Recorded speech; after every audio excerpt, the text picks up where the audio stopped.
Very good. Yes, so here we are saying the secret behind the secret is don't cultivate the wrong desires. But say I have the wrong desire in my mind. What do I do with it? Should I, option A, ignore it? Option B, fulfill it? Or option C? I don't know if there is an option C. There is actually an option C, but I'm not going to tell you it right now. If you have a deviant desire in your mind, should you fulfill it or should you ignore it? What do you think? Both seem to be dangerous. Because even Sigmund Freud said, if you have all these desires in you and you don't do anything with it, you become like a pressure cooker. And then, boom, at one point you just burst. So better you just do it. But then if you do it, you get yourself into trouble. So which should you do? So therefore, Krishna says you have to learn desire management, which means that one option is to just let it out. Another option is to lock it up. But there is a third option which you can process things. So when Krishna says that the self-realized soul, they're able to tolerate all their desires, he's referring to a self-realized soul, someone who is on a very high level of spiritual accomplishment. For such a person, they can tolerate and ignore because it won't displace them in their life. But for the average person, desires are often too strong, even though those desires they know in one sense are not going to be beneficial. And so what Krishna says for such a person they can do is they can learn to dovetail that desire. Understand the word dovetail? Kind of means like channel that desire and use it in a way that it will actually lead to some progressive thing. Regulate that desire. Does that kind of make sense? So like say for example, I have the desire to want to be really rich. Okay? So clearly that's not going to bring me happiness. So what should I do? Just forget about it, but then it will constantly be on my mind. Then what Krishna says is that instead what you might want to do is endeavor to become rich. But then what you can do is in your wealth, make a deal that a certain portion of that wealth will then be spent for a spiritual cause. So then what happens is you fulfill your desire to be wealthy, but in that gaining wealth, what you do is you actually turn it into a spiritual activity and thereby purify and elevate your consciousness. Does that make sense? So Krishna says some people are spiritually accomplished enough to ignore their desires, but most people are not that spiritually accomplished, and if they're not and they ignore their desires, it's actually pretending. It's actually going to end up counterproductive. And so what they should learn to do is how to take that desire and use it in such a way that they fulfill it, in such a way that it actually then contributes to their spiritual development. Does that help? Do you want to ask something more? No. No, okay. I know, as long as you're okay. No, I would like to. Oh, you would? Okay, see? See, I'm a mind reader. Yes, something was happening right there. So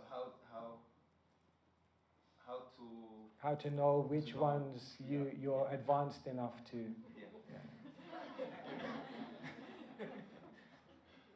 I know the next question you're going to ask as well. So how to know which ones you're advanced enough to ignore and which ones you should do something with. When something becomes so prominent in your mind that it then distracts you from your spiritual practice, then it's usually something you have to do something with. Does that make sense? So say, for example, I'm a saffron monk and, now and again I get these desires to be really wealthy. Then it's like, yeah, those desires, they come, they go, I can tolerate it. But when it becomes so prominent in my mind that I can't wake up in the morning, everywhere I look, I'm just seeing dollar bills, looking at Krishna like dollar bills, you know. Then you kind of start thinking like, this has become so prominent that it's distracting me from my spiritual focus. And if it's distracting me from my spiritual focus, then it's not going to help me to elevate my consciousness, because now I can't spiritually focus. So then ignoring the desire is not helping you to elevate your consciousness. Then you may have to think like, okay, maybe it's time to do something with this, but do it in such a way that it will help me elevate. So you may pursue that desire, and then when the desire, how do you know that it won't lead to your downfall? Every point can help you, or you fall down and you grow up, but it can help. Yes, that's a good point. That's a good point. Very good. I get your question now. Yes, thank you. No, it's very good. That's a good question.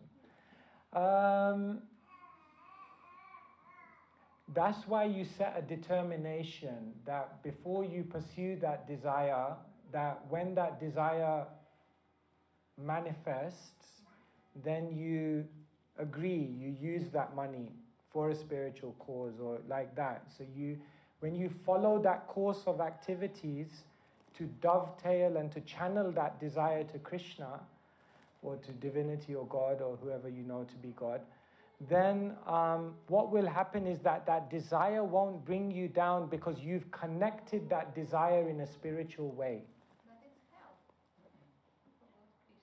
Yeah. It's also help. Yes. We don't know. Yes. Yeah. No, the idea is that, but you're right, even if we try, see, we can also make the best plans that I'm going to have this desire and I'm going to channel it for God, and when I make money, I'm going to give it to God. And in that whole process, we can lose our spirituality. It's possible. It's possible. But then if you don't do anything with that desire, you may also lose your spirituality. So, as they say in English, you're damned if you do, you're damned if you don't. So yes, there's always, in anything, there's a risk. Taking a risk is a risk. Not taking a risk is also a risk.